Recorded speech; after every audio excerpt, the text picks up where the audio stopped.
kooxda kubadda cagta AC Milan ayaa xilli dambe guul darro dhadhan siisay kooxda Barcelona ciyaar ku dhamaatay 1-0. Milan ayaa Barcelona kaga adkaatay gool dhashay daqiiqadii 93aad ee ciyaarta. Andre Silva ayaana goolkaasi dhaliyay.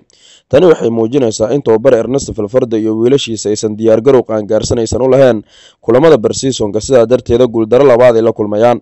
Barcelona ayaa toddobaadkii lasoo dhaafay guul darro waxay kala kulantay kooxda kubadda cagta ee Rome, xalayna waxay guul darro kala kulmeen AC Milan oo iyana ka dhisan Talyaaniga.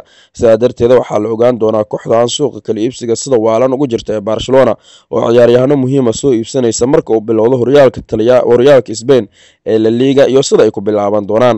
Tababare Ernesto Valverde ayaa saxiixyo waaweyn sameeyay Malcolm xidiga lagu magacaabo Clement Lenglet, Arturo Vidal iyo ciyaaryahano kale ayuu la soo wareegay tababarahan iyadoo kooxda laga diray Paulinho. sidoo kale Iniesta ayaa ka tagay kooxda kubadda cagta ee Barcelona. Blaugrana ayaa guul darro labaad oo xiriir u ahayd xalay, waxayna guul darradaas ka soo gaartay kooxda kubadda cagta AC Milan.